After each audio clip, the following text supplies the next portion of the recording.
আসসালামু আলাইকুম প্রিয় লিসেনার্স, আশা করছি আপনারা সবাই ভালো আছেন। আমিও আল্লাহর রহমতে ভালো আছি। তো আজকে আমি আপনাদের সাথে যে ঘটনাটি শেয়ার করতে যাচ্ছি সেটি একজন মাদ্রাসার হাফেজ ছাত্রের ঘটনা। তো আমি কথা না বাড়িয়ে সরাসরি ঘটনায় চলে যাচ্ছি। ঘটনাটি বলার আগে প্রিয় লিসেনার্স, আপনাদের কাছে আমার বিনীত অনুরোধ, দয়া করে আপনারা আমাদের এই চ্যানেলটি সাবস্ক্রাইব করবেন এবং আমাদেরকে সাপোর্ট করবেন। তো আমি সরাসরি চলে যাচ্ছি ঘটনায়। তো ঘটনাটি ঘটে 2010 কিংবা 11 এর দিকে, এবং যার সাথে ঘটনাটি ঘটে সে একজন মাদ্রাসার ছাত্র, সে মাদ্রাসার হাফেজ। তো মাদ্রাসার হাফেজ ছেলেটি, তার নাম ছিল আসাদ। তো আসাদ সব সময় পাঁচ ওয়াক্ত নামাজ এবং ইসলামের পথে সব সময় সুন্দরভাবে চলাফেরা করত, নামাজ পড়তো, মানুষকে দেখলেই ছোট বড় সবাইকে সালাম দিত। অর্থাৎ সে খুবই ইসলামিক এবং ধার্মিক ছিল। তো তার কোরআন তিলাওয়াতও ছিল অনেক সুন্দর। তো তার সাথে একটা বন্ধু ছিল, তার নাম ছিল কামাল। তো আসাদ আর কামাল সবসময় একসাথে থাকতো। তারা দুজনে একসাথে খেলতে যেত, একসাথে পড়তো, একসাথে নামাজ পড়তো। কারণ তারা যে মাদ্রাসার যে বোর্ডিং ছিল, মাদ্রাসায় তারা একসাথেই থাকতো। তো ঘটনাটি ঘটে 2011 এর শেষের দিকে। আসাদের খুব সুন্দর গলার স্বর ছিল, সে খুব সুন্দর তিলাওয়াত করত। তো প্রত্যেকদিন সে রাত 2টা-3টা পর্যন্ত তিলাওয়াত করত, এবং সে যখন তিলাওয়াত করত তখন সে লক্ষ্য করত কারো পায়ে হেঁটে যাওয়ার আওয়াজ কিংবা কারো বসার আওয়াজ, এবং সে যখন আওয়াজ পেত তখন কিন্তু সে আশেপাশে তাকিয়ে দেখতো, কিন্তু কাউকে দেখতো না। সে কিন্তু কাউকে দেখতে পেত না, কিন্তু সে ঠিকই অনুভব করতো যে কেউ বসলো, কেউ উঠলো বা কেউ হেঁটে যাচ্ছে, এরকম একটা আওয়াজ হইতো। তো সে এগুলা অনুভব করতে পারতো, কিন্তু চোখে দেখতে পেত না। তো প্রিয় লিসেনার্স, সে এভাবে যাচ্ছে, এভাবে 8 দিন 10 দিন এরকম ঘটনা তার সাথে ঘটে যাচ্ছে। তারপর সে তার মসজিদের যে মাদ্রাসার যে বড় হুজুরের সাথে বিষয়গুলো সম্পর্কে নিয়ে আলোচনা করলো যে, হুজুর, আমি যখন পড়তে বসি, কোরআন তেলাওয়াত করতে বসি, তখন আমি লক্ষ্য করি যে কেউ আমার পাশ দিয়ে হেঁটে যাচ্ছে, কেউ আমার পাশে বসছে, দাঁড়িয়ে যাচ্ছে, এরকম একটা আওয়াজ আমি হুজুর পাই। তো আবার আমি যখন তাকাই, তখন তাকিয়ে দেখি আমার আশেপাশে হুজুর কেউ নেই। তো হুজুর জিনিসটা বুঝতে পারলো যে হয়তো কোনো জিন। তার তো হুজুর তো আগে থেকেই জানে যে আসাদের গলার যে কোরআন তেলাওয়াত খুবই সুন্দর, এবং হয়তোবা জিনেরা আসে তার তিলাওয়াত শুনতে, কিংবা কোনো জিনের হয়তো ভালো লাগছে তার তিলাওয়াত, যে কারণে এই ধরনের আওয়াজ সে পায়।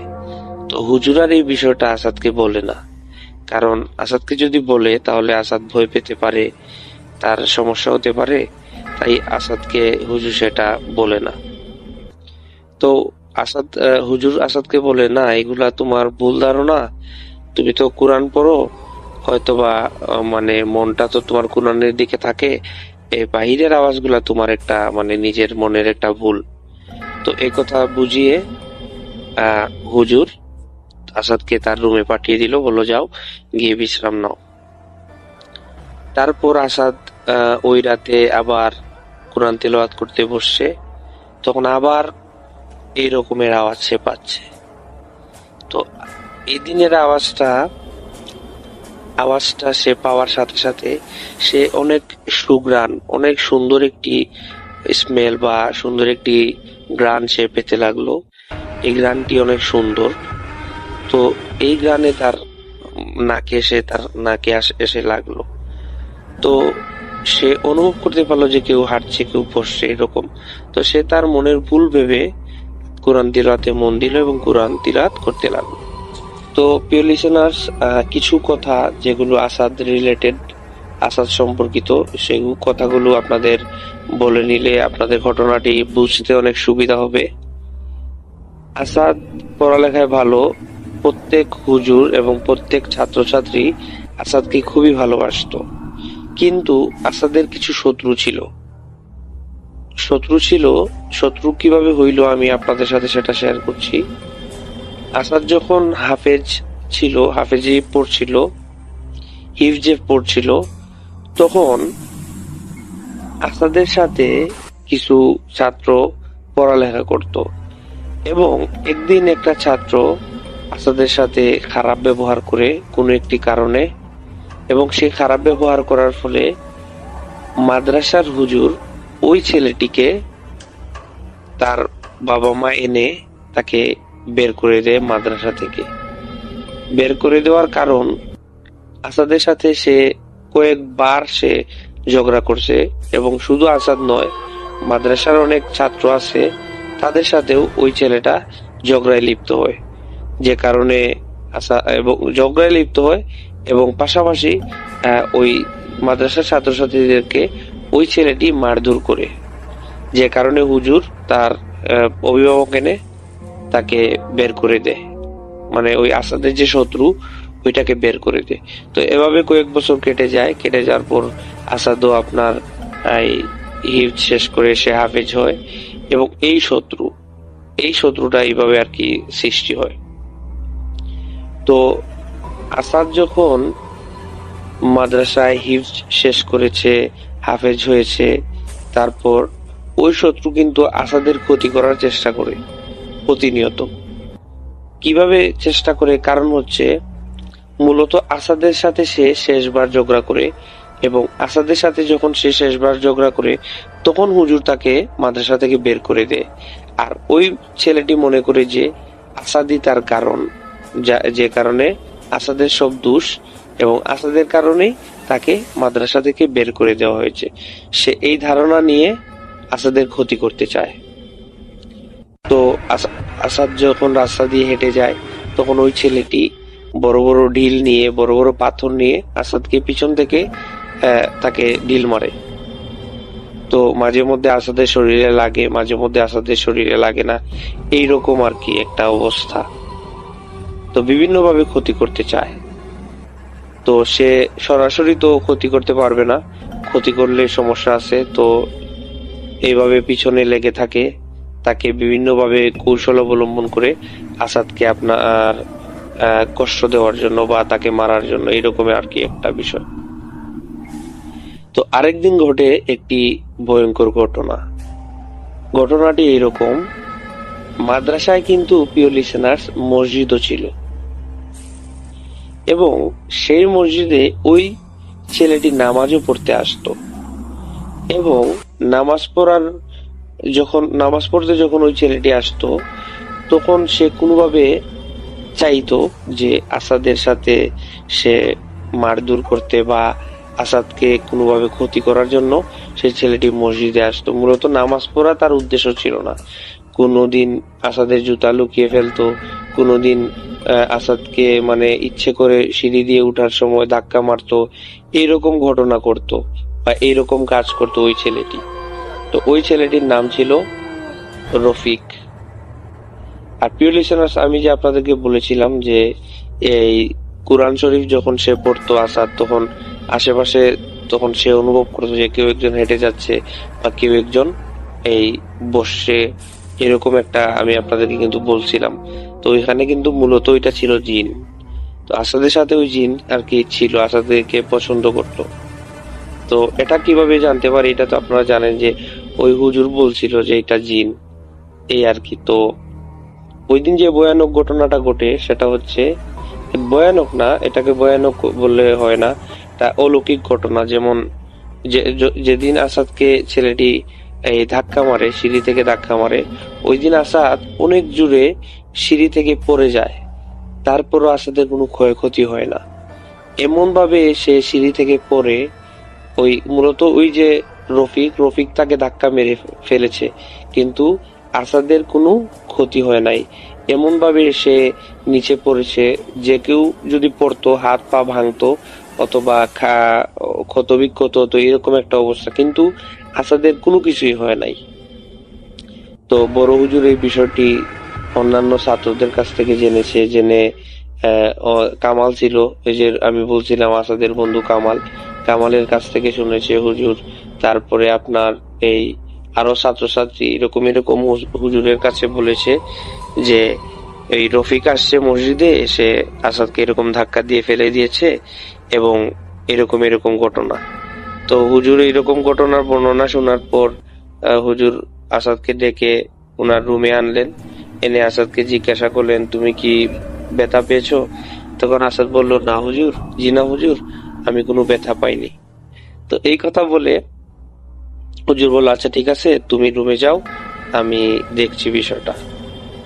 তখন হুজুর বুঝে ফেললেন যে সে যে পড়লো, এত জোরে পড়লো, এত ভয়ঙ্কর ভাবে সে পড়লো, তার কোনো ক্ষতি হয় নাই, নিশ্চয়ই ওই জিনটা তাকে রক্ষা করছে।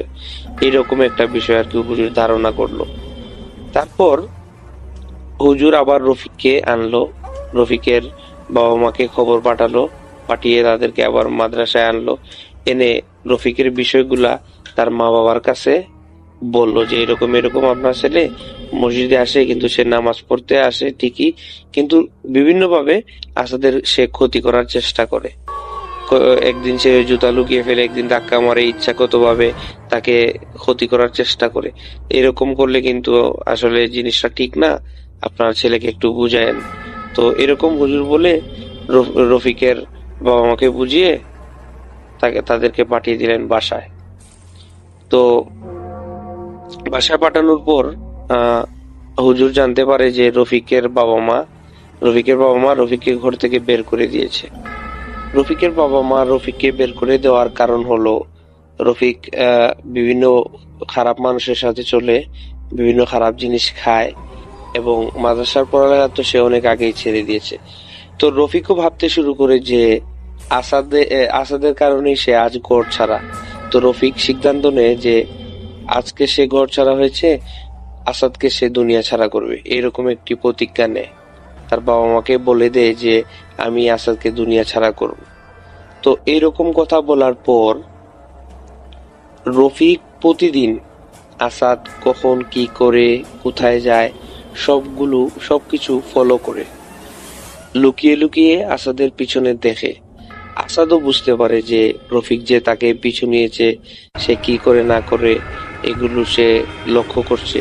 আসাদও কিন্তু এগুলো বুঝতে পারে, এবং বুঝতে পেরে সে ওই মাদ্রাসার হুজুরের কাছে আবারও বিচার দেয় যে হুজুর এরকম এরকম, আমি কোথায় যেখানেই যাই না কেন রফিক আমার পিছু পিছু যায়।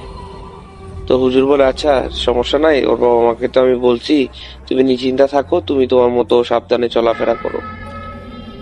তো প্রিয় লিসেনার্স, আসাদ একদিন একটি মাঠ দিয়ে হেঁটে যাচ্ছিল।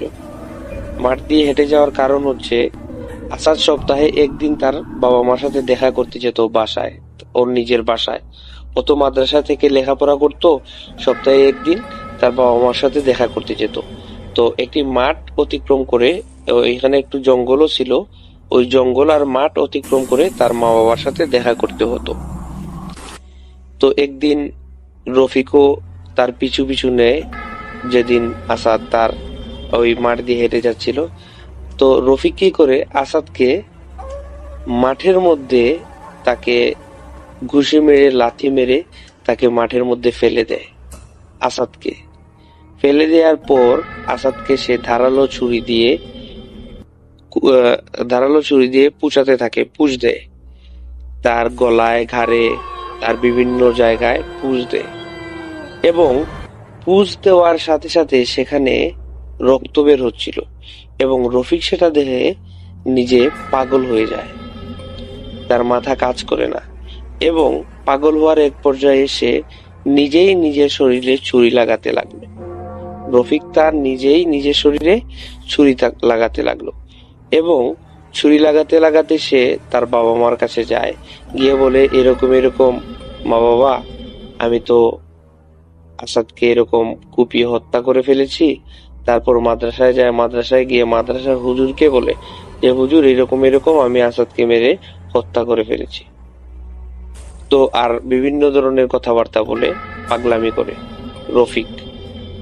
তো এই কথা শুনে রফিক রফিকের মা বাবা তার ছেলের মুখে এরকম কথা শুনে মনে করে যে সে হয়তো বা কোনো ধরনের খারাপ কিছু খেয়েছে, নেশা জাতীয় দ্রব্য খেয়েছে। এগুলো খাওয়ার ফলে সে তার নিজের শরীরে নিজেই এই ধরনের রক্তাক্ত করেছে এবং হুজুরে সেটা দেখে ভয় পেয়ে যায় যে কি হলো বুঝলাম না কিছু। তো এক পর্যায়ে হুজুর তাড়াতাড়ি করে ওই মাঠে চলে যান এবং রফিকের বাবা মাও সেখানে যান। যাওয়ার পরে প্রিয় লিসেনার্স, যে ঘটনাটি ঘটে, সবাই দেখতে পায় যে রফিক হেঁটে হেঁটে আসছে। তো রফিক হেঁটে হেঁটে আসার পর হুজুর সহ এই রফিকের বাবা মা জিজ্ঞাসা করলো যে কি হলো বুঝলাম না, তোমাকে ও বললো মেরে ফেলছে, তোমার কি হয়েছে? তো প্রিয় লিসেনার্স, রফিকের কোনো কিছুই হয় নাই, শুধু তার হাতে একটু কাটা, একটু রক্ত বের হচ্ছিল ওই দিক দিয়ে, তার গলায়, তার শরীরে। কিন্তু রফিক পুশ দিয়েছে, অনেক পুশ দিয়েছে, রফিক পুশ দিয়েছে আসাদকে, কিন্তু আসাদের কোনো কিছু হয় নাই, রক্ত বের হয় নাই। তো প্রিয় লিসেনার্স, হুজুর বলল যে তোর, আর রফিক বলল আসাদ তোমাকে নাকি সে মেরে ফেলছে, কিন্তু তোমার কি হলো, তোমার বুঝলাম না, আমাকে একটু খুলে বলো। তো আসাদ মাদ্রাসায় আসলো, মাদ্রাসায় আসার পর হুজুরের সাথে সব ঘটনা খুলে বলল যে হুজুর আমি যখন মাঠ দিয়ে যাচ্ছিলাম তখন এরকম এরকম রফিক আমার পিছন থেকে আসে, এসে আমাকে মারধর করে আমাকে মাটিতে ফেলে দেয় এবং সে ধারালো একটি ছুরি বের করে আমাকে পুশ দিতে থাকে এবং আমি দেখছিলাম হুজুর আমার শরীর থেকে রক্ত গড়িয়ে পড়ছে এবং আবার ভালো হয়ে যাচ্ছে সাথে সাথে। এবং আমাকে যখন সে পুশ দিতেছিল তখন দেখলাম রফিক সে নিজে চিৎকার করে হাসি দিতে থাকলো এবং সে তার নিজের শরীরে ওই চাকু দিয়ে আঘাত করতে লাগলো। তো হুজুরের বুঝতে বাকি রইল না যে আসাদের সাথে থাকা জিনটাই আজ রফিককে মৃত্যুর হাত থেকে রক্ষা করেছে। তখন হুজুর বুঝতে পারলো যে রফিকের সাথে ওই ভালো জিনটা আছে, থাকার ফলে রফিকের আজকে রফিক বেঁচে গেছে। তো হুজুর রফিককে বলল, রফিক তোমার কপাল ভালো, মহান আল্লাহ তাআলা তোমাকে রক্ষা করছেন জিনের মাধ্যমে। এরকম এরকম তোমার সাথে একজন জিন আছে। ওই হুজুর অনেক আল্লাহওয়ালা ছিল, যে কারণে তিনি ভালোভাবে বুঝে গেছে যে তোমার সাথে একজন জিন আছে, যে জিনটা তোমাকে রক্ষা করে, সব সময় বিপদের হাত থেকে তোমাকে বাঁচায়। ওই দিন যখন তুমি সিঁড়ি থেকে পড়ে গিয়েছিলে তোমার কোনো ক্ষতি হয় নাই, ওই জিনটা তোমাকে রক্ষা করেছিল। এবং আজকে তুমি যে সে তোমাকে চাকু দিয়ে, তোমাকে ধারালো ছুরি দিয়ে সে আঘাত করলো, তোমার কিছু হয় নাই, আজকেও ওই জিন তোমাকে রক্ষা করছে এবং রফিককে পাগল করে দিছে। তো জিন তোমাকে রক্ষা করছে রফিক, আসাদ, তুমি আল্লাহর কাছে শুকরিয়া আদায় করো আর নিজে সাবধানে চলাফেরা করিও। তো এই ছিল প্রিয় লিসেনার্স ঘটনা। আর ঘটনাটি আমি যার কাছ থেকে কালেক্ট করেছি সে ছিল কামাল, আসাদের বন্ধু কামাল। তো কামাল সব ঘটনা জানতো, আসাদ সব ঘটনাই কামালকে বলেছে এবং আমি কামালের কাছ থেকে সরাসরি এই ঘটনাটি সংগ্রহ করেছি। সো প্রিয় লিসেনার্স, আমরা চলে যাচ্ছি পরবর্তী ঘটনায়। এই ঘটনাটি একজন তান্ত্রিকের ঘটনা। তো সরাসরি আমি ঘটনায় চলে যাচ্ছি। একটি গ্রামে একজন তান্ত্রিক বসবাস করত। তো সেই তান্ত্রিক ছিল অত্যন্ত পরিচিত এবং অত্যন্ত সুখ্যাত তান্ত্রিক। তার অনেক সুখ্যাতি ছিল সারা গ্রাম জুড়ে, কারণ মানুষ যখন কোনো সমস্যায় পড়তো, কোনো সমস্যায় পড়তো, তখন ওই তান্ত্রিকের কাছে আসতো এবং আসার পর যে সমস্যা নিয়ে লোকজন ওই তান্ত্রিকের কাছে আসতো সেই সমস্যাটি সমাধান হয়ে যেত, ওই তান্ত্রিক সমাধান করে দিত। তো এইভাবে গ্রামের সবাই যার জায়গা নিয়ে সমস্যা আছে তারাও আসতো, তাদের জায়গার সমস্যা সমাধান হয়ে যেত। যাদেরকে জিন ভূতে ধরে তারা ওই তান্ত্রিকের কাছে আসতো, তাদেরও সমস্যার সমাধান হয়ে যেত। অনেকের বিয়ে হয় না, ওই তান্ত্রিকের কাছে আসতো, বিয়ে হয়ে যেত। এখন ওই তান্ত্রিকের যে সুখ্যাতি ছিল, সে সুখ্যাতির জন্য লোকজন তাকে বাড়িতে নিয়ে আদর আপ্যায়ন করত এবং আসার সময় তাকে টাকা পয়সাও দিয়ে দিত এবং তান্ত্রিককে মোটা অঙ্কের টাকাও দিত। একদিন ঘটে এক ঘটনা। একটি ছেলে, তার নাম রাহাত, এবং রাহাতের পরিবারে একটি সমস্যা দেখা দেয়। তারা রাতে কান্নার শব্দ শুনতে পায়। কোথা থেকে সেই কান্নার শব্দটা আসে তারা সেটা আবিষ্কার করতে পারে না। সেজন্যই মূলত ওই তান্ত্রিককে তারা বাড়িতে আনে। বাড়িতে আনার পর তারা তান্ত্রিকের সাথে কথা বলে যে এইরকম যখন আমরা ঘুমাই তখন রাত 2টা-3টার দিকে আমরা কান্নার আওয়াজ পাই, আমরা ঘুমাতে পারি না ভয়ে। তখন ওই তান্ত্রিক সবকিছু শুনে তাদেরকে বলল যে আচ্ছা ঠিক আছে, সমস্যা নাই, আমি এটার সমাধান করে দিচ্ছি। তারপর তান্ত্রিক তা ঝাড়ফুঁক করলো, করার পর কিসব যেন করলো, করার পর বলল আচ্ছা ঠিক আছে, আর এই ধরনের সমস্যা হবে না, সমস্যা যদি হয় আমাকে সাথে সাথে জানাবেন। তারপর তান্ত্রিক চলে গেল এবং রাহাতের যে ঘরে আসছিল, যাদের ঘরে কান্না শব্দটা পাওয়া যেত, তার পরিবার, রাহাতের পরিবার ওই তান্ত্রিককে অনেক আদর যত্ন করে এবং যাওয়ার সময় তাকে অনেক টাকা পয়সাও দিয়ে দেয়। কারণ তারা আগে থেকেই জানতো যে এই তান্ত্রিক যে সমস্যার জন্য তার কাছে যাওয়া যায় সেই সমস্যাই সমাধান হয়ে যায়। এবং এর ব্যতিক্রম ঘটলো না। তান্ত্রিক যেদিন তাদের বাড়িতে আসে এবং ঝাড়ফুঁক করে যায়, ওই দিন থেকেই তারা আর কান্না শব্দ পায় না।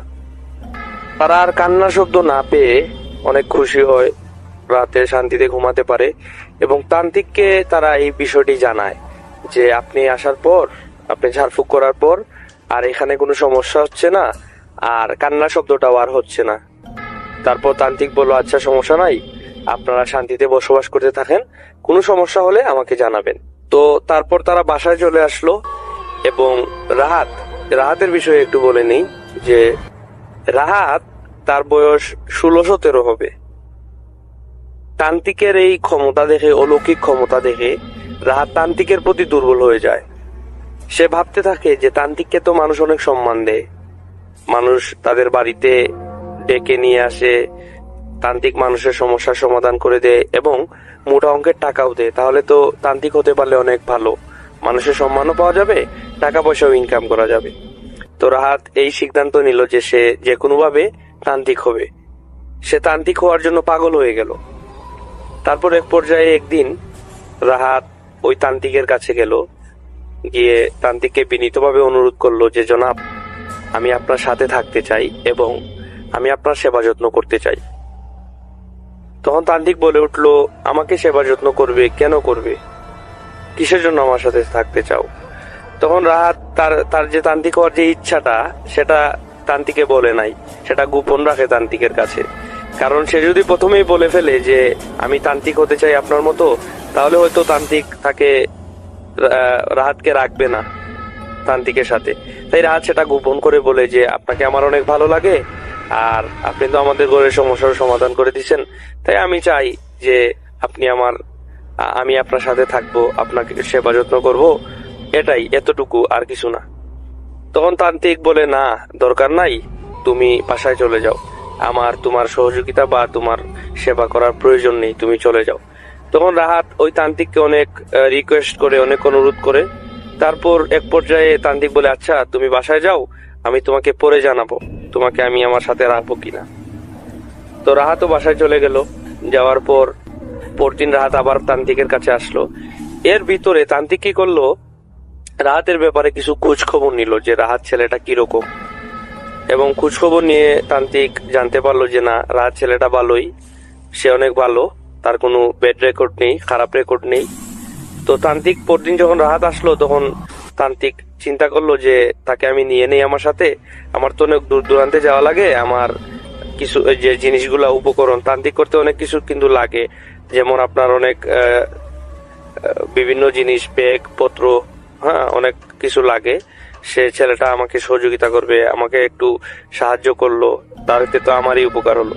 তো এইসব চিন্তা করে তান্ত্রিক কি করলো, রাহাতকে বললো আচ্ছা তুমি আমার সাথে থাকতে পারো, সমস্যা নাই। তারপর রাহাত তো মনে মনে মহা খুশি যে সে তান্ত্রিকের সাথে থাকবে এবং তান্ত্রিকের সব তন্ত্রমন্ত্র জানবে এবং সেও একদিন তান্ত্রিক হবে। তো তান্ত্রিক বিভিন্ন জায়গায় যায়, বিভিন্ন গ্রামে যায়, বিভিন্ন মানুষের সমাধান করে, ভয়ঙ্কর ভয়ঙ্কর ঘটনা এবং ভয়ঙ্কর ভয়ঙ্কর কাজ তান্ত্রিক করে। সে এগুলা রাহাত দেখে এবং যতই দেখে সে ততই তান্ত্রিক হওয়ার ইচ্ছা পোষণ করে এবং ততই তার তান্ত্রিক হওয়ার যে ইচ্ছা আকাঙ্ক্ষা এটা বাড়তে থাকে। তো এইভাবে করতে করতে রাহাত তান্ত্রিকের সাথে প্রায় 5 থেকে 7 বছর তান্ত্রিকের সাথে সে থাকছে, তান্ত্রিকের সময় দিছে, তান্ত্রিকের সেবা যত্ন করছে। এক পর্যায়ে তান্ত্রিকও বুড়ো হতে লাগলো, তারও বয়স বাড়তে লাগলো। এবং আরেকটা ঘটনা প্রিয় লিসেনার্স আপনাদের বলি, আরেকটা কথা, রাহাত ওই তান্ত্রিকের সাথে শুধুমাত্র থাকতো, কোনো টাকা পয়সা কোনো কিছু নিত না। কারণ রাহাতের অনেক টাকা পয়সা ছিল, অনেক ধন দৌলত ছিল, তার বাপদাদার অনেক সম্পত্তি ছিল। টাকা পয়সা সে কখনোই তান্ত্রিকের কাছ থেকে নিত না, বা তান্ত্রিক দিতে চাইলেও সে নিত না। সে বলতো না, আমার টাকা পয়সার জন্য আমি আপনার কাছে আসি নাই, আমার টাকা পয়সা লাগবে না। তো তান্ত্রিক তাকে একদিন ডাকে এবং ডেকে বলে যে রাহাত, তুমি তো অনেক দিন ধরে আমার সাথে আসো, প্রায় 7-8 বছর হলো, তো আমার কাছে তো তুমি কখনো টাকা পয়সা চাওনি বা নেওনি কখনোই। আমি তোমার জন্য কিছু করতে চাই, তোমাকে আমি যে কোনো একটা সহযোগিতা করতে চাই, তোমাকে আমি অনেক টাকা দিতে চাই, এত টাকা দিতে চাই, কয়েক লক্ষ টাকার একটা, ওই সময় তো টাকার অনেক মূল্য ছিল। তো তান্ত্রিক বললো যে তুমি এখনো আমার কাছ থেকে একটা টাকাও নেও নাই, আমি তোমাকে এই 10-15 লক্ষ টাকা দিতে চাই। মানে একটা টাকার অ্যামাউন্ট আর কি অফার করলো এই রাহাতকে তান্ত্রিক। তান্ত্রিকেরও অনেক টাকা ছিল, অনেক সম্পদ ছিল। তখন রাহাত বলল জি না, আমার টাকা পয়সা লাগবে না, আমি আপনার সাথে আসি, আপনি যতদিন আছেন আমি আপনার সাথে আসি, সমস্যা নেই। তান্ত্রিক বলল তুমি টাকাও নেও না, কিছুই নেও না, আমি তোমার কোনো কিছু বুঝতে পারলাম না, তুমি আমার কাছে কি চাও? তান্ত্রিক যখন বলল যে তুমি কি চাও, তখন রাহাত বলল যে জনাব, আমি চাই আমি আপনার মতো একজন তান্ত্রিক হব এবং আমি মানুষের সহযোগিতা করব, আমি অনেক অলৌকিক ক্ষমতার অধিকারী হব। তখন তার কথা শুনেই তান্ত্রিক বলে উঠল যে না, এটা কখনো সম্ভব না, এটা কখনো সম্ভব না, আর আমি তোমাকে এ ব্যাপারে কোনো সহযোগিতাও করতে পারবো না। আমি চাই না তুমি তান্ত্রিক হও, আমি চাই না আমার মতো অভিশপ্ত জীবন তুমিও পার করো। তখন রাহাত বলে উঠল না না, এটা বললে কিভাবে হবে, আমি আপনার সাথে এত বছর থেকেছি, এত বছর আমি আপনার সাহায্য সহযোগিতা করেছি, আমি কখনো আপনার কাছে কোনো বিনিময় চাইনি, কোনো কিছু চাইনি।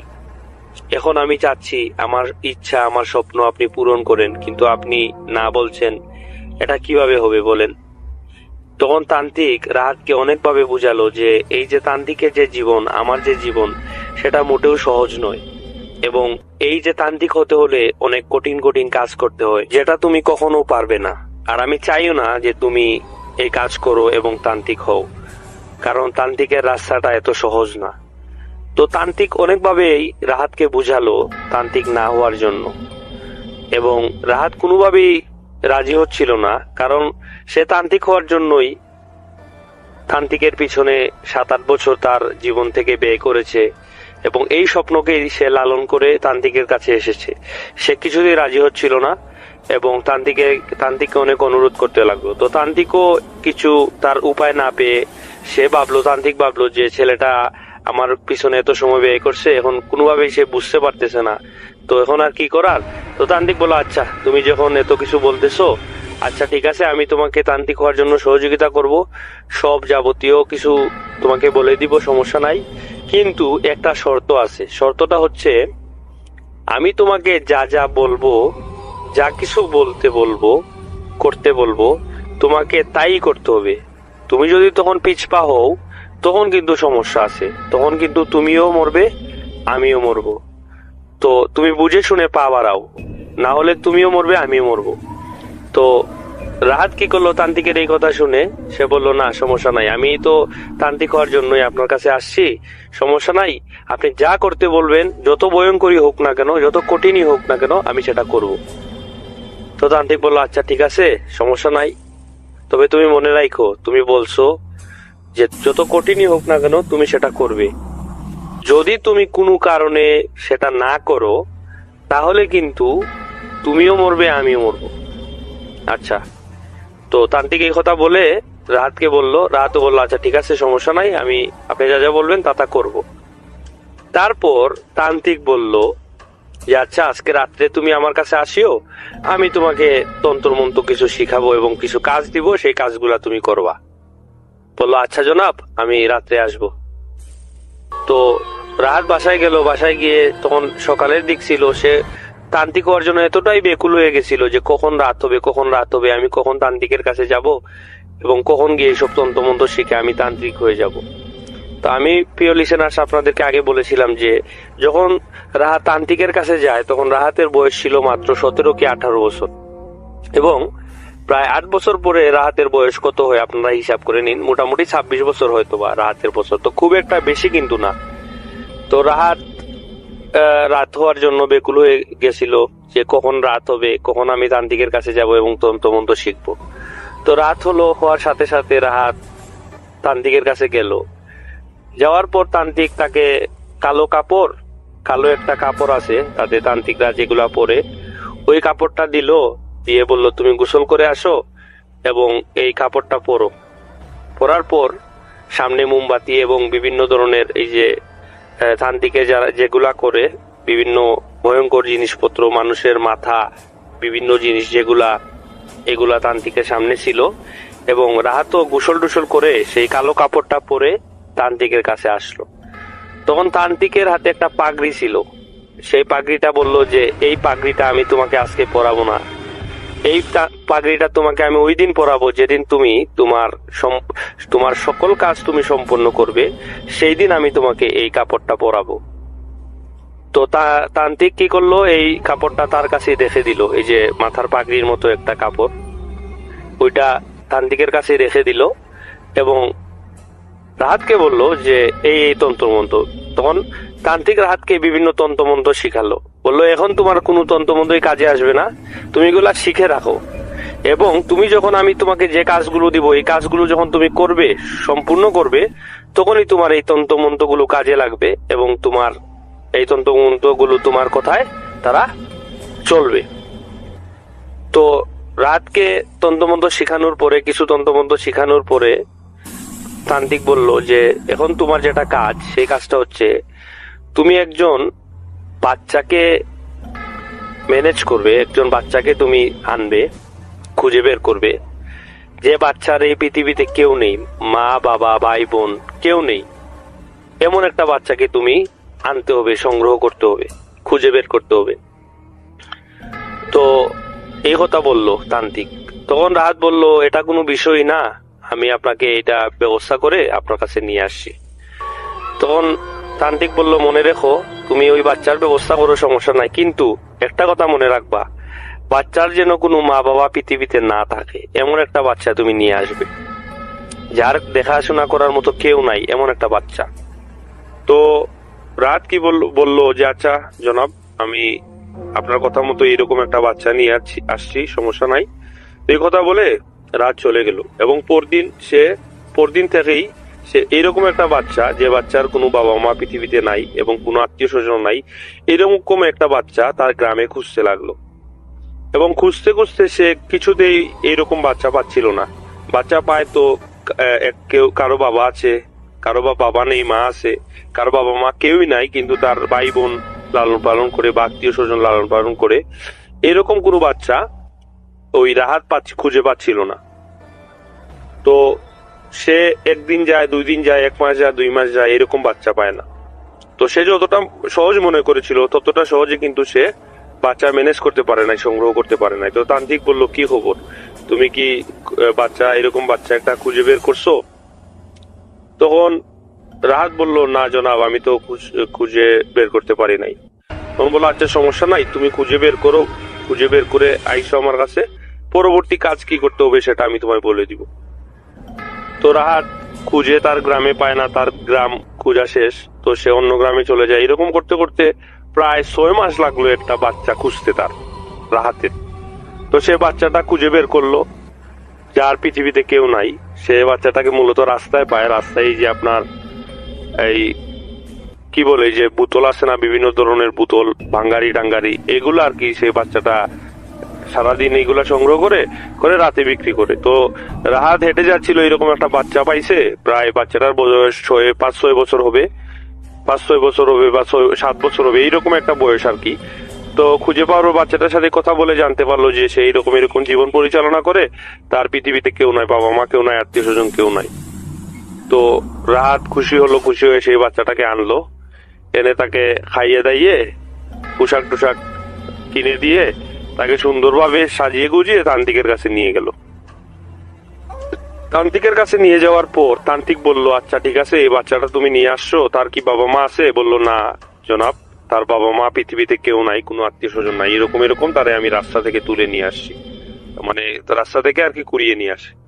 বললো, আচ্ছা ঠিক আছে, এখন তুমি এই বাচ্চাটাকে আগামী 10 বছর এই বাচ্চাটাকে তুমি লালন পালন করবে। তখন রাহাত বলল যে, কি বলছেন আপনি এইসব? 10 বছর আমি তাকে লালন পালন করব?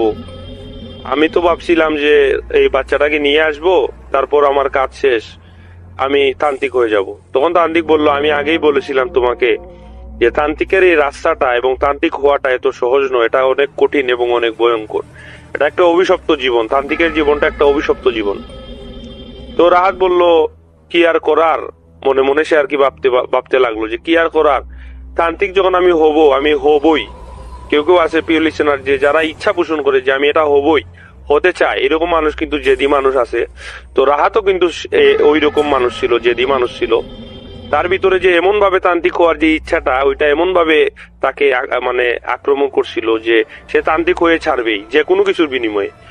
তো তান্ত্রিক বলল যে এই 10 বছর তুমি বাচ্চাটাকে লালন পালন করবে, তুমি এই বাচ্চাটাকে নিজের সন্তানের মতো আদর করবে, এই বাচ্চাটা তোমার কাছে যা চাইবে তুমি তাই তাকে দিবে, কখনো তাকে তুমি কি করবে না, কোনো ধরনের কষ্ট দিবে না, অবহেলা করবে না, তুমি তোমার বাচ্চার মতোই এই ছেলেটাকে লালন পালন করবে।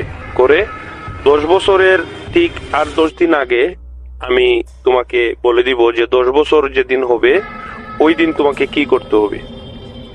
তখন রাহাত বলল, আচ্ছা জনাব, ঠিক আছে, আমি এই বাচ্চাটাকে আমার নিজের মতোই লালন পালন করব, আর 10 বছরের আগে আমি আপনার সাথে যোগাযোগ করব। তখন রাহাত বাচ্চাটাকে নিয়ে চলে গেল। নিয়ে সে ইতিমধ্যে লিসেনার্স, আরেকটি কথা আপনাদেরকে আমি বলতে ভুলে গেছি, যে বিষয়টা হচ্ছে এর মধ্যে কিন্তু আপনার এই যে রাহাত কিন্তু বিয়ে করে ফেলেছিল। তো রাহাতের ঘরে বউ ছিল, তো বাচ্চাটাকে নিয়ে সে বাসায় গেল।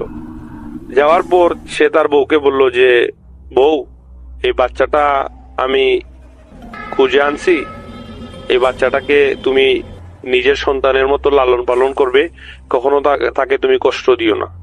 আর প্রিয় লিসেনার, আরেকটি বিষয়, এই রাহাতের বউয়ের কিন্তু কোনো বাচ্চা কাচ্চা হচ্ছিল না, যে কারণে তার বউও অনেক খুশি হয় বাচ্চাটাকে দেখে এবং তার নিজের সন্তানের মতোই আদর করতে লাগে। এবং এই যে যাবতীয় ঘটনা, সে যে তান্ত্রিক হওয়ার জন্য এই বাচ্চাটাকে আনছে, সে ঘটনাটা কিন্তু তার বউ জানে না, এই কোনো কিছুই তার বউ জানে না।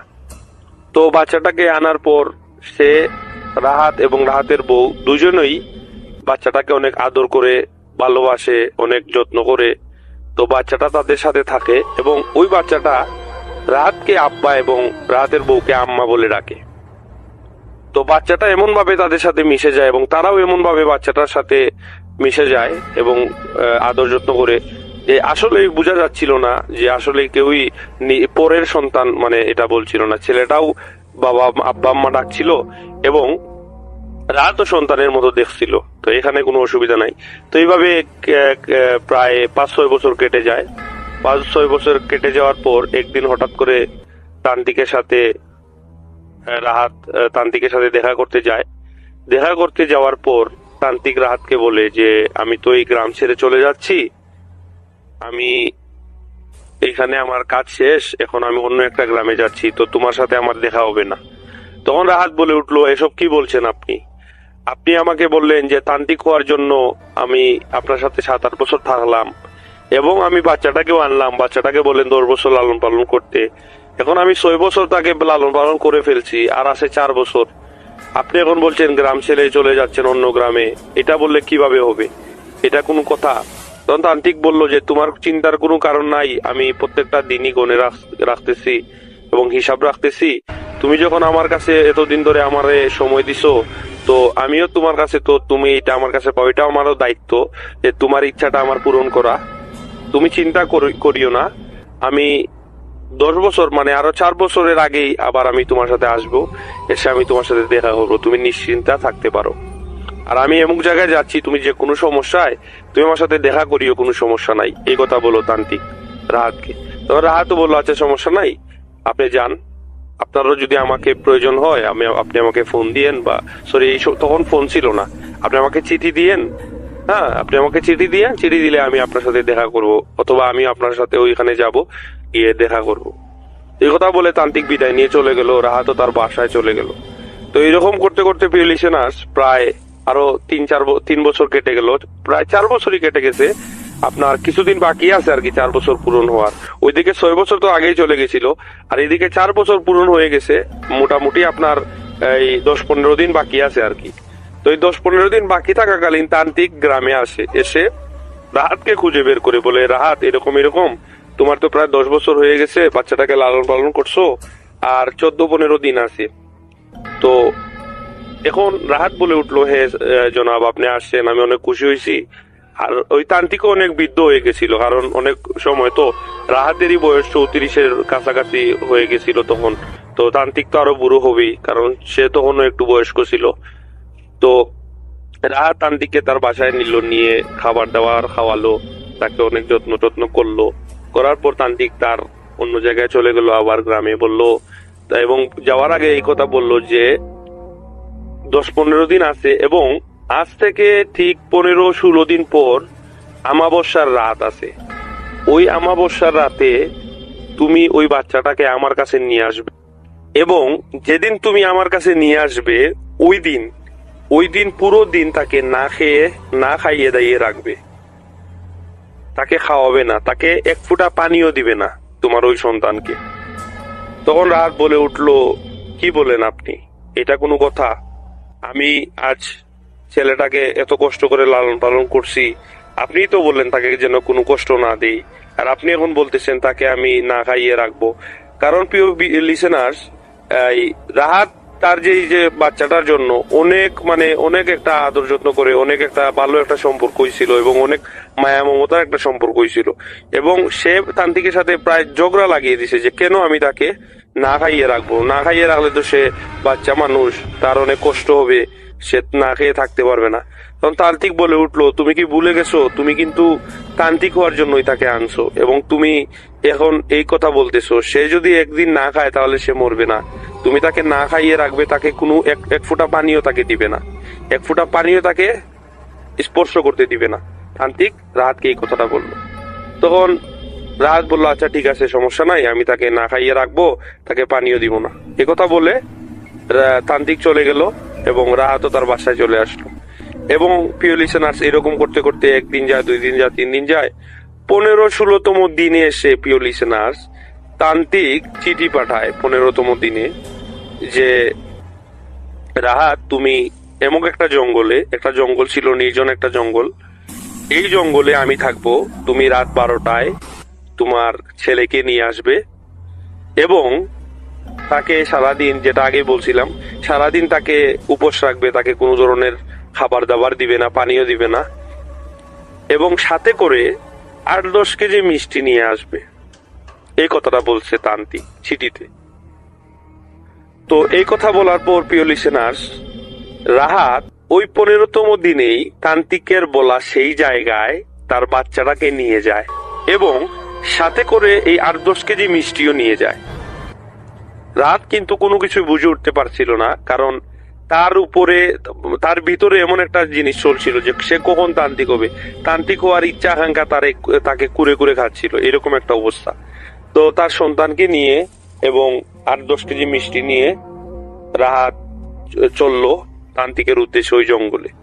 এবং প্রিয় লিসেনার্স, আর একটা কথা বলে নেই, যখন ছেলেটাকে উপোস রাখলো, ছেলেটা কিন্তু অনেক কষ্ট পাচ্ছিল যে আব্বা আমাকে পানি দাও, আব্বা আমাকে খাবার দাও, আমি খাবার খাবো, আব্বা আমার অনেক কষ্ট হচ্ছে, এরকম বলছিল ওই রাহাতের ছেলেটা আর কি। তো রাহাত কিন্তু কি করবে, তারও কষ্ট হচ্ছিল, তার অনেক কষ্টে লালন পালন করছে। প্রিয় লিসেনার্স, আপনারা জানেন আমরা যে কারো কাছে যদি 5-6 দিনের একটা সম্পর্ক হয়, মানে অন্যের কষ্টে আমরাও কষ্ট পাই, এরকম একটা অবস্থা। আর সেই জায়গা থেকে রাহাত এই ছেলেটাকে প্রায় 10 বছরের মতো লালন পালন করছে।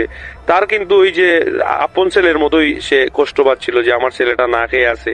এখন সে কি করবে, সে দুটা নাই আছে, খাবার দিলে আবার তান্ত্রিকের কথা অমান্য হবে, আবার না খাওয়ালেও ছেলেটা কষ্ট পাচ্ছে, এখন কি করার।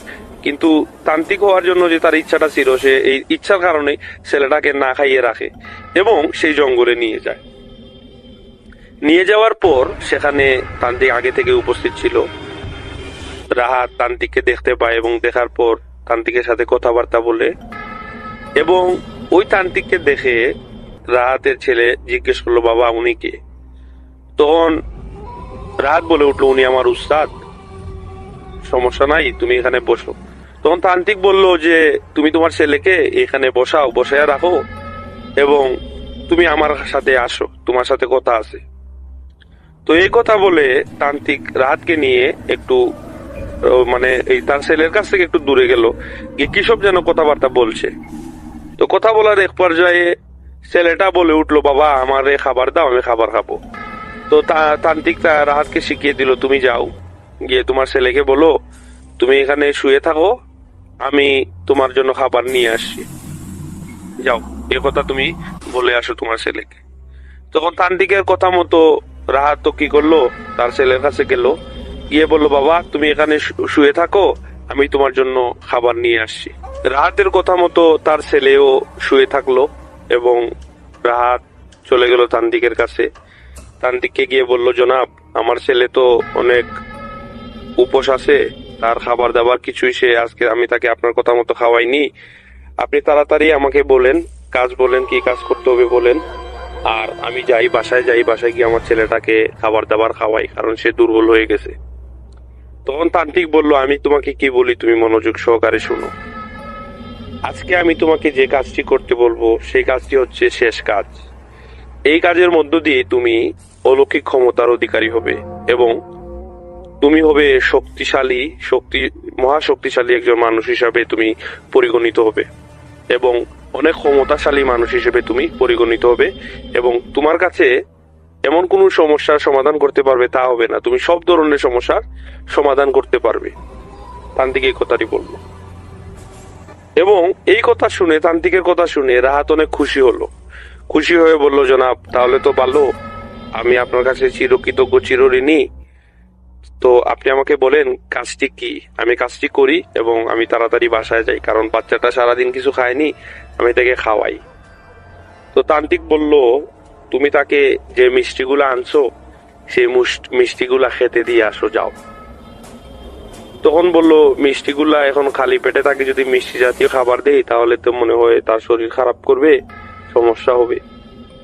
আবার এই চিন্তা করলো এবং আরেকটা চিন্তা করলো যে হ্যাঁ, মিষ্টিটাও যদি খায়, আপাতত ছেলেটা তার মানে শান্তি পেলো, খাবার দাবার কিছু খাইলো, কিছু একটা তো খাইলো। তো তান্ত্রিকের এই কথা শুনে মিষ্টিগুলো রাহাত তার ছেলেকে দিল, বাবা মিষ্টিগুলা তুমি খাও। খাবার পর রাহাত এই তার ছেলেকে মিষ্টিগুলা দেওয়ার পর আবার তান্ত্রিকের কাছে আসলো, এসে তান্ত্রিককে বলল, আমি তাকে তো মিষ্টিগুলা দিয়ে আসছি। তখন তান্ত্রিক বলল যে তুমি যাও তোমার ছেলের কাছে, গিয়ে তাকে মিষ্টিগুলো খাওয়াও এবং সে খাক। খাওয়ার পরে যখন সে পানি পানি বলবে, পানি তোমার কাছে চাইবে, তখন তুমি আমার কাছে আসবে, বুঝছো, তখন তুমি আমার কাছে আসবে। তো রাহাত বলল, আচ্ছা ঠিক আছে জনাব, আমি আসবো। রাহাত তখন ভাবলো যে হয়তো পানির কথা বলতেছে, তান্ত্রিকের কাছে পানি আছে, তখন তান্ত্রিকের কাছ থেকে পানি নিয়ে ওই তার ছেলেকে দিবে। তখন রাহাত বলে উঠলো যে আপনার কাছে কি পানি আছে, পানি থাকলে দিয়ে দেন, আমি তাকে খাইয়ে দিব, সমস্যা নাই। বললো না না, তান্ত্রিক বললো না না, তুমি তার কাছে যাও, তোমার বাচ্চার কাছে যাও, বাচ্চার কাছে গিয়ে তাকে মিষ্টিগুলা খাওয়াও, এবং সে যখন তোমার কাছে পানি চাইবে তখন তুমি আমার কাছে আসবে, এবং তুমি তোমার বাচ্চাকে বলবে যে আচ্ছা আমি তোর জন্য পানি আনছি, তুমি মিষ্টি খাও, আমি আসতেছি, এই কথা বলবে। তো তান্ত্রিক কি করলো, ওই রাহাত কি করলো, তার বাচ্চার কাছে গেল, গিয়ে মিষ্টিগুলা দেখতেছে। সে তো সারাদিন উপাস ছিল বাচ্চাটা, তো বাচ্চাটা একসাথে 3-4টা মিষ্টি মুখের ভিতর ঢুকিয়ে খাইতেছে। তো এতটা ক্ষুধার্ত ছিল, মানুষ ক্ষুধার্ত থাকলে এরকমই খায়। তো রাহাত কি করলো, তার বাচ্চাকে মিষ্টি খাইয়ে দিল, এবং মিষ্টি খাওয়ার এক পর্যায়ে বাচ্চাটার পেট ভরে গেল, এবং পেট ভরে যাওয়ার পর বাচ্চাটা বলল আব্বা আমাকে পানি দাও। তখন তো রাহাতের কাছে কোনো ধরনের পানি ছিল না, তখন সে তান্ত্রিকের কথা মতো তান্ত্রিকের কাছে চলে গেল, গিয়ে বলল জনাব আমার বাচ্চা তো এখন আমার কাছে পানি চাইতেছে, আপনি পানি দেন, আমি পানি দিয়ে আসি। তখন তান্ত্রিক বলল তুমি 1 মিনিট দাঁড়াও, রাহাতকে বলল। তখন রাহাত কি করলো ওইখানে দাঁড়িয়ে থাকলো, এবং তান্ত্রিক গেল, গিয়ে 2 মিনিট পর একটি বড় একটি তরবারি নিয়ে আসলো। তরবারি দেখে রাহাত রীতিমতো ভয় পেয়ে গেল, ভয় পেয়ে বলল যে জনাব এটা কি আনছেন আপনি, আপনি তো পানি আনার কথা, আপনি এটা কি আনলেন? তখন বলল তুমি এই তরবারিটা ধরো। তখন রাহাত তরবারিটা ধরলো, ধরার পর তান্ত্রিক বলল তুমি যাবে, তোমার বাচ্চা তো তোমার বলছে তুমি পানি আনার জন্য, তুমি তোমার বাচ্চার কাছে যাবে, তুমি যখন তোমার বাচ্চা বলবে যে আব্বা পানি দাও, তখন তুমি তাকে বলবে বাবা তুমি পিছন দিকে ফিরে শুয়ে থাকো, এবং যখন সে শুয়ে থাকবে তখন তুমি পিছন থেকে তাকে এক কূপ দিয়ে তার মাথাটা 2 ভাগ করে ফেলবে, তার শরীর থেকে আলাদা করে ফেলবে তার মস্তিষ্ক মাথাটা। এই কথা শুনে রাহাত রেগে মেগে আগুন হয়ে গেল, কারণ সে এই বাচ্চাটাকে খুঁজে বের করলো, 10 বছর লালন পালন করলো, বাচ্চাটাকে নিজের ছেলের মতো লালন পালন করলো, এবং তান্ত্রিক এই কথা বলছে শুনে রাহাত তান্ত্রিকের সাথে ঝগড়া লাগিয়ে দিল, বললো আপনি কি বলছেন, আপনার মাথা কি নষ্ট হয়ে গেছে, আপনার বয়স তো কম হয় নাই, আপনি কি সব বলছেন, আপনার মাথা কি ঠিক আছে? আমার মাথা ঠিক আছে, তুমি শান্ত হও, তুমি শান্ত হয়ে আমি কি বলি তুমি শুনো। তুমি এই তরবারি নিয়ে গিয়ে তোমার বাচ্চার মাথা 2 ভাগ করবে, এবং 2 ভাগ করার সাথে সাথেই তোমার একটি মহাশক্তিশালী জিন তোমার অধীনস্থ হয়ে যাবে, এবং সেই জিনটি তোমার সকল কাজ করে দিবে। তখন রাহাত বলল না, আমি এই কাজ কোনোভাবেই করতে পারবো না, আমি এই কাজ কিছুতেই করতে পারবো না, আমি চাই না তান্ত্রিক হতে। তখন রাহাত কাঁদতে কাঁদতে তার অবস্থা খারাপ হয়ে গেল। তখন তান্ত্রিক তাকে বলল শুনো রাহাত, আমি তোমাকে আগেই বলেছিলাম তান্ত্রিকের জীবন সহজ নয়, তান্ত্রিক হওয়াটাও সহজ নয়। আজ যে আমি তান্ত্রিক হয়েছি, আমিও তোমার মতো একজন নয়, 2টি বাচ্চাকে আমি বলি দিয়েছি, 2টি বাচ্চাকে বলি দিয়ে আজকে আমি তান্ত্রিক হয়েছি, আর তুমি একটি বাচ্চাকে বলি দিয়ে তান্ত্রিক হবে। তখন রাহাত কাঁদতে কাঁদতে বলল না, আমি এই কাজ কিছুতেই করতে পারবো না, আপনি আমাকে ক্ষমা করেন, আমি আমার বাচ্চাকে নিয়ে চলে যাই। তখন তান্ত্রিক রাহাতকে বলল যে আমি তোমাকে আগে বলছিলাম যে এটা অভিশপ্ত জীবন, এখন যদি তুমি এইটা কাজটি না করতে পারো তাহলে বিরাট ক্ষতি হবে, তুমিও মারা যাবে, আমিও মারা যাব। তখন আমরা দুজনের মধ্যে কেউই আমরা বেঁচে থাকতে পারবো না, আমার সাথে থাকা জিনগুলো মারা যাবে, কারণ আমার সাথে জিনগুলো আগে থেকেই জানে যে আমি তোমাকে এই যে শিক্ষা দিব, তারা সেটা আগে থেকেই জানে, এবং জানার সাথে সাথে তারা আমাকে নাও করছে যে তুমি তাকে শিক্ষা দিও না। তখন আমি তাদেরকে রাজি করিয়েছি এবং বলছি যদি এই কাজ না করতে পারে তাহলে তোমরা আমাকে মেরে ফেলিও, এবং তারাও বলছে যে আমি আপনাকে তান্ত্রিক সাহেব, আমরা আপনার কাছ থেকে চলে যাব এবং আপনাকেও আমরা মেরে ফেলবো। জিনগুলো বলছে, তান্ত্রিকের সাথে থাকা জিনগুলো, এগুলা খারাপ জিন ছিল। তো এই কথা বলার পর রাহাতও চিন্তা করে যে রাহাতের তখন কিন্তু মনুষ্যত্বটা চলে গেছিল রাহাতের, তান্ত্রিকের মতো। তান্ত্রিকেরও যেরকম মনুষ্যত্বটা, সে তার মানে জিন হারানোর বয়ে হোক আর যে বই হোক, যেমন তান্ত্রিক করছিল, মানে মনুষ্যত্বটা তার কাছ থেকে চলে গেছিল, ঠিক তেমনি রাহাত তো চিন্তা করতেছে যে আমি তান্ত্রিক হওয়ার জন্যই তো তাকে আনছি, তান্ত্রিক হওয়ার জন্যই তো আমি তাকে লালন পালন করছি, মেরে ফেললে কি হবে, আমি তো অলৌকিক ক্ষমতার অধিকারী হয়ে যাব।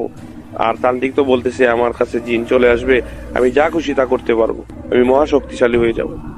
তো প্রিয় লিসেনার্স, তান্ত্রিকে তাকে রীতিমতো ব্রেইন ওয়াশ করে ফেললো, বলে এরকম এরকম করো, তুমি এরকম করতেই হবে তোমাকে, তুমি তো এই ছেলেটাকে আনছোই, তাকে তুমি এই কাজ করার জন্য, তাকে তুমি তুমি তান্ত্রিক হওয়ার জন্যই তুমি ছেলেটাকে আনছো, তাহলে ছেলেটাকে মারলে তোমার কি সমস্যা? তো রাহাত এই কথাগুলো তান্ত্রিকের শুনে সে ইয়া করলো, তার সিদ্ধান্ত নিল যে সে ছেলেটাকে মেরে ফেলবে, তাকে বলি দিবে, তার শরীর থেকে গর্দানটা আলাদা করে ফেলবে। তো তান্ত্রিকের কথা শুনে সে তরবারিটা নিয়ে তার ছেলের কাছে যায়। ছেলের কাছে গিয়ে প্রিয় লিসেনার্স, ঘটনাটি যখন আমি শুনি তখন আসলে আমার মাথাটা ঠিক মানে জানি না কতটুকু ভয়ঙ্কর, কিন্তু আমি নিজেও অনেক কষ্ট পাই এই সিচুয়েশনের জন্য, এই অবস্থার জন্য। আমি কেঁদে ফেলি, বিশ্বাস করবেন না প্রিয় লিসেনার্স, আমি কেঁদে ফেলি এই ঘটনাটি শুনে। তো সে তরবারিটি নিয়ে, রাহাত তরবারিটি নিয়ে তার ছেলের কাছে যায়। ছেলেটি বলে, আব্বা আমি পানি খাবো, আমার ভালো লাগছে না, আব্বা পানি খাবো আমি, আমাকে আব্বা পানি দাও, তুমি কি আব্বা আমার জন্য পানি আনছো? তার ছেলেটি নিষ্পাপ ছেলে তার বাবাকে বলতেছে। তখন তার বাবা বলতেছে, তার বাবার ভিতরে কিন্তু সেই রাহাতের ভিতরে আর কি মনুষ্যত্বটা নাই, চলে গেছে একবারে। তখন রাহাত কি করবে? তখন রাহাত বললো, তুই তান্ত্রিকের কথা মতোই সে কাজ করছিল, হয়তো বা ওই জিনগুলোই রাহাতকে দিয়ে এই কাজটা করাচ্ছিল। তখন রাহাত বলল, বাবা আমি পানি আনছি, তুমি ওইদিকে ফিরে ঘুমাও। ছেলেটি অনেক বাধ্য ছিল, ছেলেটি রাহাত তো আদর করতো, মায়া করতো, রাহাতকে অনেক ভালোবাসতো ছেলেটি, এবং রাহাতও ছেলেটিকে ভালোবাসতো। তারপর এক পর্যায়ে রাহাতের কথা শুনে ছেলেটি সামনের দিকে মুখ করে ঘুমালো, এবং রাহাত পিছন থেকে ধারালো তরবারিটি দিয়ে একটি কূপ দিয়ে ছেলেটির শরীর থেকে মাথাটা আলাদা করে ফেল। প্রিয় লিসেনার্স, এই পরিস্থিতি এবং এই যে অবস্থাটা, এই অবস্থাটা করার পর যখন ছেলেটির নিষ্পাপ চেহারা যখন সে দেখলো, এবং তার শরীর থেকে মাথা থেকে যে রক্তগুলা বের হচ্ছে, এই রক্তগুলো দেখে রাহাত তার মাথা ঠিক রাখতে পারে নাই। তখন রাহাত চিৎকার করে, রাহাত তখন কান্নায় ভেঙে পড়ে, কারণ তখন তার মাথাটা ঠিক হয়, তখন সে মানে তার ইয়ার মাঝে আসে, তখন সে বুঝতে পারে, তখন তার উপলব্ধি হয় যে আমি কি করলাম, আমি আমার নিজের সন্তানকে নিজ হাতে আমি বলি দিলাম, আমি এটা কি করলাম। তখন তান্ত্রিক আসলো, এসে রাহাতকে সান্ত্বনা দিতে থাকলো, বলল, রাহাত এখন থেকে তোমার সাথে জিন হাজির হয়ে গেছে, তোমার নিয়ন্ত্রণে একটি শক্তিশালী জিন চলে আসছে, তুমি এখন যা চাইবে তা হবে, তুমি যা বলবে জিনটি তাই করবে। তখন রাহাত এই ধরনের এই যে তান্ত্রিক হওয়ার যে তার ইচ্ছা, সে যে তান্ত্রিক হয়ে গেছে, এই কথাটার যে আনন্দ, সে আনন্দ কি অনুভূত করবে, সে তখন মানে এই যে তার বিবেকে নাড়া দিতে থাকলো তার রাহাতের।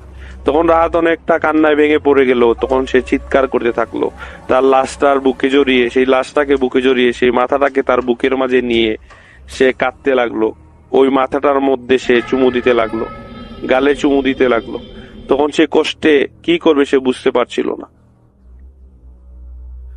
তখন রাহাত কি করবে সেটা বুঝতে পারে নাই। তখন তান্ত্রিক তাকে সান্ত্বনা দিল এবং বলল, যাও তুমি বাসায় যাও, আর এই মাথা দিয়ে আমি তোমাকে এই মাথা থেকে মাংস আমি তোমাকে সরিয়ে এই মাথার মুন্ডু দিয়ে তোমাকে একটি কঙ্কাল দিব, এবং এই কঙ্কালটা তোমার কাছে রাখবে, এবং এই জিনটা এইখানে থাকবে, এবং প্রতি রাতে এই জিনটা আসবে, তোমার কাছে আসবে, এসে তোমার কাছে পানি চাইবে, বলবে, আব্বা পানি দাও, আব্বা পানি দাও। যখন জিনটি তোমার কাছে আসবে, এসে পানি চাইবে, ঠিক তখনই তুমি জিনকে বলবে তোমার এই কাজটি করে দিতে, ওই কাজটি করে দিতে, তখন জিনটি তোমাকে সে কাজটি করে দেবে। মানে প্রিয় লিসেনার, মানে তান্ত্রিক এই কথাটি বোঝাচ্ছিল যে মানুষ তো বিভিন্ন সমস্যার কারণে রাহাতের কাছে আসবে, যে রাহাত আমার এই কাজে তুমি সমাধান করে দাও, ওই কাজ সমাধান করে দাও। তখন রাহাত এই কাজগুলো বলবে, ওই জিনটাকে বলবে রাত্রে যে তুমি এই কাজ করে দাও, তাহলে তোমাকে পানি দিব। যখন জিনটা পানি চাইতে আসবে, তুমি আমার এই কাজটি করে দাও, আমি তোমাকে পানি দিব, রাত এরকম বলবে। তখন জিনটি কাজ করে আসবে, তখন আবার পানি চাইবে, তখন আবার রাত এইভাবে অনবরত কাজ করাতে থাকবে ওই জিনকে দিয়ে। তান্ত্রিক এই জিনকে কাজ করানোর এই প্রক্রিয়াটি বলে দেয়। এবং এই প্রক্রিয়াটি কি বলবে, আর সে তো শোনার মতো প্রস্তুত ছিল না, সে কি করবে রাহাত, সে তো এই মাথাটা নিয়ে কাঁদতে লাগলো।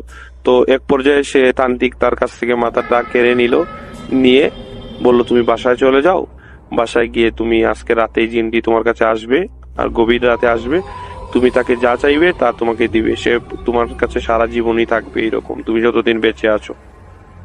আর তান্ত্রিক আরেকটি কথা বলল, তোমাকে আরেকটি কথা বলি, তুমি মনে রাখবে, এই জিনটি যতবার তোমার কাছে পানি চাইবে, তোমার হাত দিয়ে কখনো তুমি তাকে পানি দিও না।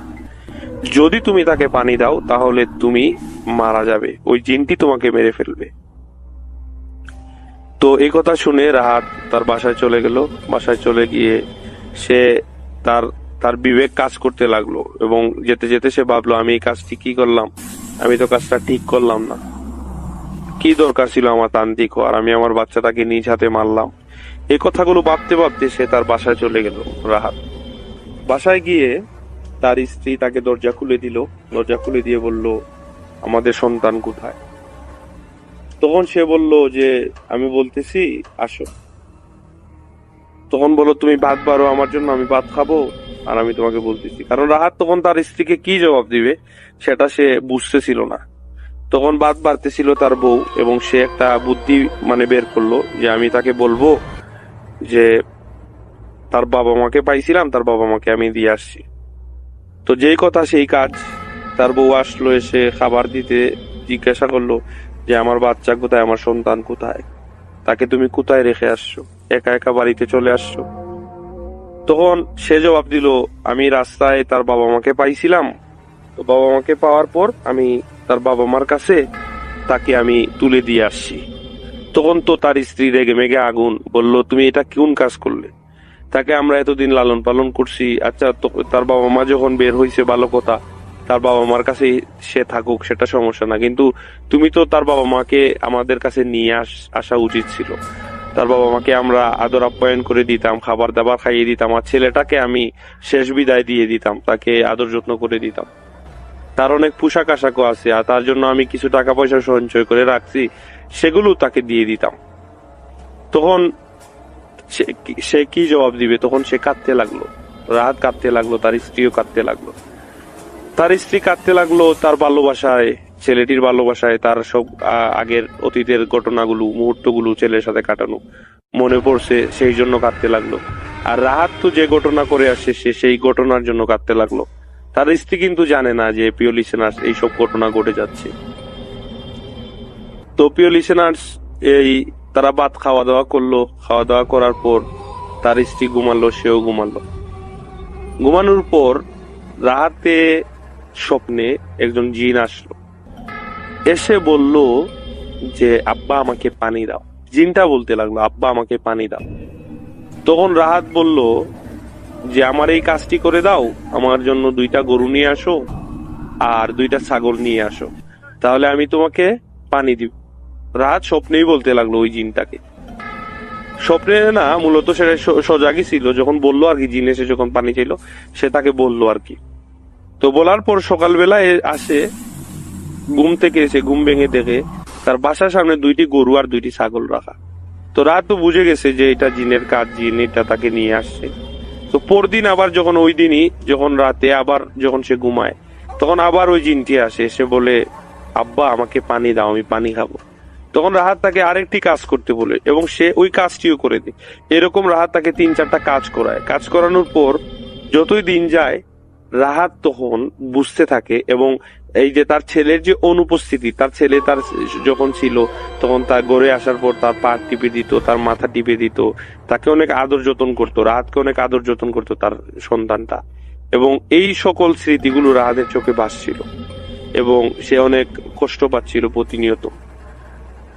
এবং কষ্ট পেতে পেতে সে রাহাত সিদ্ধান্ত নিল আমি তাকে পানি দিব। কারণ প্রিয় লিসেনার্স, যে যখন রাহাত তার ছেলেকে বলি দিল, তখন কিন্তু তার মনে অনেক কষ্ট, সে উপোস ছিল, এবং পানি খাওয়ার যে একটা পানির যে একটা তৃষ্ণা পাইছিল, এবং ছেলেটাকে সারাদিন যে সে উপোস রাখছিল, সেই কথাগুলো তার মনে হতে লাগলো, রাহাতের মনে হতে লাগলো, এবং রাহাত কষ্ট পেতে লাগলো।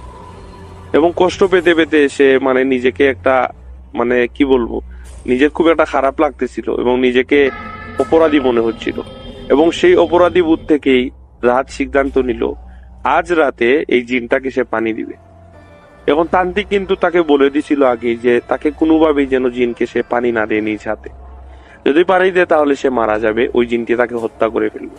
তারপরও সে এই অপরাধ বোধ থেকে সে এই যে কষ্ট সে ভাবতেছিল আর কি, রাহাত ভাবতেছিল যে আমি যদি তাকে পানি দিয়ে দেই তাহলে সে শান্তি পাবে, তার যে ভিতর রাহাতের ভিতরটা শান্তি হবে যদি তাকে পানি দিয়ে দেয়, এইভাবে আর কি রাহাত ভাবতেছিল। তো যেই কথা সেই কাজ, রাতে যখন আবার আরেকদিন জিনটা আসে তখন জিনটা বলে আব্বা আমাকে পানি দাও, আমি পানি খাবো। সাথে সাথে সে তার মানে এই যে একটা ইয়া ছিল, চেয়ার টেবিল ছিল, টেবিলের পাশে ছিল পানি। তো সে পানি নিয়ে কি করলো, রাহাত পানি নিয়ে ওই জিনকে দিল। তখন অদৃশ্য একটা কি যেন অবয়ব এই গ্লাসটা নিয়ে টপ টপ করে এই পানিগুলো গিলে ফেললো। প্রিয় লিসেনার্স, এই যে গিলে ফেললো, এই গিলে ফেলার যে বিষয়গুলা, এই বিষয়গুলা সে লক্ষ্য করছিল, রাহাত লক্ষ্য করছিল। লক্ষ্য করার পর সে কি করলো, ওই দিন জিন চলে যায় এবং রাহাত তো কি করে, রাহাত আপনার ইয়া করে ঘুমিয়ে যায়। ঘুমিয়ে যাওয়ার পর সকাল হলো। সকাল হওয়ার পর রাহাত তান্ত্রিকের কাছে চলে গেল, গিয়ে বলল এরকম এরকম গত রাতে আমি পানি দিছি ওই জিনকে, পানি দিছি, আপনি তো বলছিলেন পানি দেওয়ার সাথে সাথে আমি মরে যাবো, আমার তো কিছু হলো না। তখন তান্ত্রিক বলল এটা তুমি কি করলে, তুমি তো নিজের হাতে তোমার সন্তানকে মারলে, এখন তো তুমি নিজের হাতে নিজের জীবনটা তুমি শেষ করে দিবে, তুমি তো এখন মারা যাবে, ওই জিন তোমাকে ছাড়বে না, ওই জিন তোমাকে মারবেই মারবে। তখন রাহাত বলল আমাকে যদি মেরেও ফেলে আমার কোনো খারাপ লাগবে না, কারণ আমি আমার ছেলের প্রতি যে অন্যায় করছি এই অন্যায়ের আমার বিচার হওয়া উচিত, আমি কারোর সাথে এই বিষয়টা শেয়ারও করতে পারছি না, আমি যদি মরেও যাই তাতেও আমি শান্তি। তখন তান্ত্রিক তাকে বললো না, তুমি এই কাজটা ঠিক করো নাই, এটা তোমার উচিত হয় নাই, তুমি এটা ভুল করলে, তুমি তোমার নিজের হাতে নিজের জীবনটাকে শেষ করে দিলে।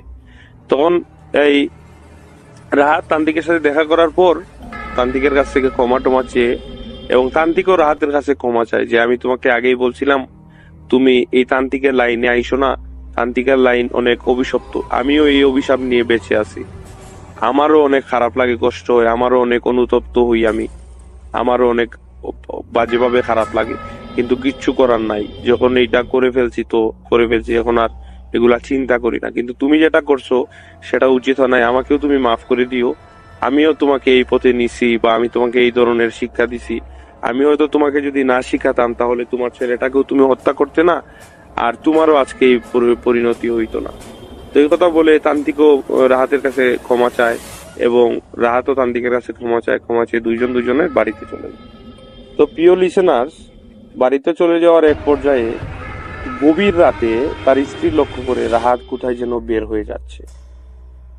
তো তার স্ত্রী তাকে 2-3 বার ডাকলো, ডেকে জিজ্ঞাসা করলো যে কোথায় যাচ্ছ। রাহাত কোনো কিছু বলে না। তারপর তার স্ত্রী রাহাতের সাথে বাহির হলো, বাহির হয়ে দেখে রাহাত নাই, রাহাতকে দেখা যাচ্ছে না। তখন তার স্ত্রী ভাবলো রাহাত হয়তো মাছটা শিকার করতে গেছে বা কোনো কিছুতে গেছে কোনো কাজে, এরকম রাহাত তো বের হতো প্রায়ই। তো তার স্ত্রী স্বাভাবিকভাবে বিষয়টাকে নিয়ে তার স্ত্রী দরজা লাগিয়ে ঘুমিয়ে পড়ে। তো পরদিন সকালবেলা নদীতে একটি লাশ ভেসে ওঠে। তো গ্রামের সবাই ধরাধরি করে লাশটাকে মাটিতে নামায়, পানি থেকে নামিয়ে দেখে যে রাহাতের লাশ। এই লাশটি দেখে গ্রামের সবার জানাজানি হয় যে এরকম রাহাতের লাশ উদ্ধার হয়েছে, রাহাত পানিতে ডুবে মারা গেছে। কিন্তু গ্রামের সবাই বলা বলি করে রাহাত তো সাঁতার জানতো, কিন্তু রাহাত কিভাবে পানিতে ডুবে মারা যায়। তো সবাই বলছে যে কোনো পানিতে থাকা কেউ হয়তো রাহাতকে মেরে ফেলছে বা কোনো কিছু হয়েছে। তো রাহাতের স্ত্রীও কাঁদতে লাগতে সে অনেক কষ্ট পায়, কারণ রাহাত ছাড়া রাহাতের স্ত্রীর কেউ ছিল না, রাহাতের স্ত্রীরও মা বাবা ছিল না, সে এখন একা হয়ে যায়, কাঁদতে লাগে, কষ্ট পেতে থাকে।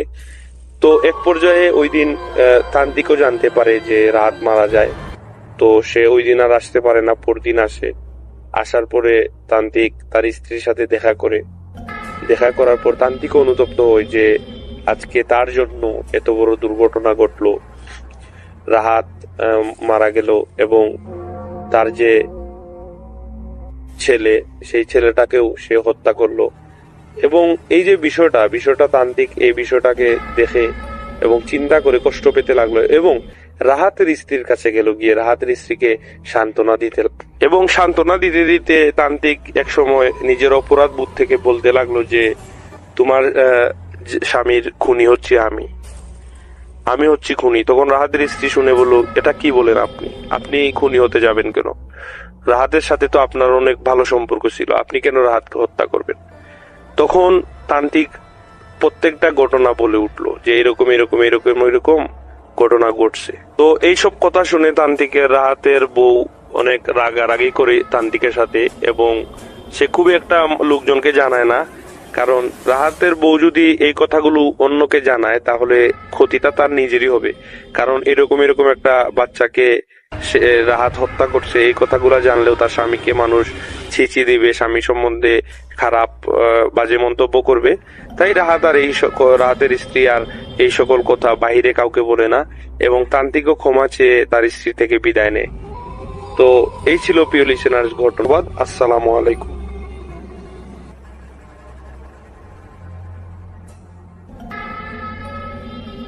প্রিয় লিসেনার্স, ঘটনাগুলো আপনাদের কাছে কেমন লেগেছে?